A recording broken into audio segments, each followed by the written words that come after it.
මම එනකම් මෙතනටම වෙලා ඉන්නේ. එහෙමයි.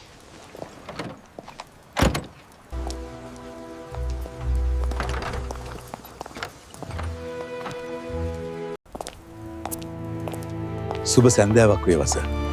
සුබ සැන්දෑවක් නිශාන්ත. ගොඩක් කාලෙකින් නේද මේ පැත්තේ? එන්න ඇතුළට. ඉතින් කොහොමද මේ දවස්වල වැඩ කටයුතු? වැඩ ටික නම් හොඳට කරගෙන යනවා සර්.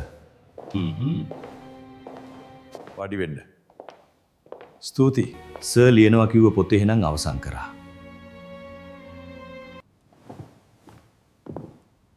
ඔව් නිශාන්ත බලන්න. මුළු යුරෝපයේ පුරාම කර්මාන්ත ඉදි වෙනවා. දුම්රිය මාර්ග ඉදි වෙනවා.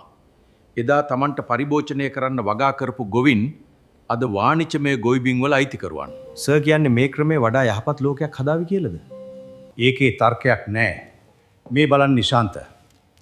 පාරිභෝගිකයන් වෙළඳපළ මිල අනුව ඉල්ලනවා, සැපියුම් කරුවන් මිලට ප්‍රතිචාර දක්වලා සපයනවා. දෙපාර්ශවයේම එකඟ වෙන අදුෂ්‍යමාන හස්තය තමයි මිල යන්ත්‍රය කියන්නේ.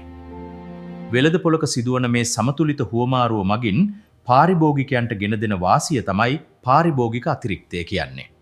නිෂ්පාදකයන් අත්කරගන්නා වාසිය තමයි නිෂ්පාදන අතිරික්තය කියන්නේ. මං කියන්නේ මේ වෙළඳපොළට රජයේ මැදිහත් වෙන්න හොඳ නෑ. එහෙම වුණොත් පාරිභෝගික නිෂ්පාදක යන දෙපාර්ශවයේම සුබ සාධනයට හානි වෙනවා. සර් ඔය කියන්නේ රාජ්‍ය නිර්බාධවාදී මතය. හරියටම හරි. අනාගතයේ දවසක ඔයාගේ ශිෂ්‍යයන්ට මේ අදහස හොඳින් කියා දෙන්න නිශාන්ත. අනිවාර්යයෙන්ම සර්. ඒක නෙවෙයි. ඔබට මිත්‍රයෙක් ඉන්නවා හඳුන්වා දෙන්න.